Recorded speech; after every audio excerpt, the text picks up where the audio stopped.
Welcome to Interactive Storytelling. As we saw last time, the author-centric approach runs into problems when it comes to designing and implementing software for the drama manager. Towards the end of the 1990s, the field was ready for a change of perspective. Ruth Aylett summarized this sentiment when she wrote in her seminal paper in 1999. Two issues are of interest here. The first is how far the predetermined nature of narrative can be relaxed. The second is how far the interactor can freely participate in a narrative rather than acting as a spectator. Her answer to these questions is that the characters in the story world should be autonomic and intelligent enough to interact with one another and the interactor. This would open possibility for emergent narrative, where interesting stories would emerge from the characters' interactions. To understand the idea of emergent narrative as a source for story, we can take reality television as an example. A reality TV show usually takes place in a well-defined and limited surroundings, such as an island or a secluded house. An individual competitor is motivated by, for example, money or fame, and they are subjected to entertaining the spectators.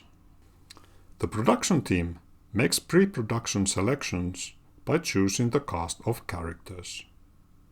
They can use, for instance, psychological profiling to find out personalities that are likely to clash or to be attracted to one another.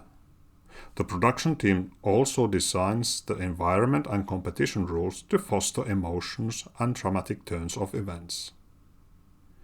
They also control issuing the tasks or eliminations. Part of this is preparing or producing the competitors to act and react in a dramatically interesting way. Otherwise, the show comprises of narratives that emerge from the competitors' interaction without any script or immediate direction. These emergent narratives are then compiled and edited for the spectators to see. Let's list the key ingredients of this example. In the character-centric approach, the designer can be seen as a Newtonian god who sets up the story world and its entities and then leaves them alone to interact once the story instance begins. Firstly, the designer creates the scene and necessary props. Secondly, the designer creates the rules that govern the events in the story world. Thirdly, the designer creates the computer-controlled characters, their attributes and personalities. An interactive storytelling platform based on the character-centric approach should then support the designer in all these three tasks. As you can see, emergent narrative depends highly on the underlying software, especially when it comes to the computer-controlled characters. The platform should model their mental factors that affect how they act and react so that they become interesting personalities in themselves. However, there's no guarantee that a story emerges from all this. The events that the interactors see might be as boring and mundane as everyday life. That became evident soon when the first implementations following the character-centric approach were put to a test. The question is how to make the emerging stories more dramatically compelling. Among the several tweaks and improvements, one solution seemed to provide an answer to this question. The solution is called double appraisal.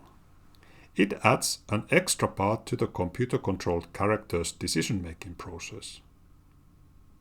When a character is facing a choice of what to do next, instead of choosing the most realistic or the most true to the character option, the decision-making process lists all the available options. After that, the character estimates the emotional impact of each option. This estimate is based on a simulation how the other characters or the interactor would most likely respond and what kind of emotions that would cause. Once each of the options has an estimate, the character chooses to do the option with the biggest emotional impact. The idea is that drama is most likely to ensue from this option. The weakness of double appraisal is that it doesn't consider which emotion is being impacted. Also, the dynamic of the story requires quieter moments and build-ups instead of being constant emotional roller coaster. As we saw earlier in the dramatic arc, the most dramatic action should happen only at climaxes, and not all the time. At worst, double appraisal creates a constant high-strung drama where emotions are running high, and the characters are no longer believable, but more like caricatures. As interesting as the character-centric approach seems to be, it also has its drawbacks. However, let's start with the benefits. If character believability was a problem in the author-centric approach, the character-centric approach allows the characters to act freely. They can be true to their nature and habits. Also, the designer's tasks are clearly defined: the setup, the rules, the characters. There's no need to start making scripts or thinking about how to make everything follow a plot. Of course, this requires a change of thinking, as the designer can't focus on telling stories themselves, but has to let emergence to take its place. The overall implementation of the platform is simpler in the character-centric approach.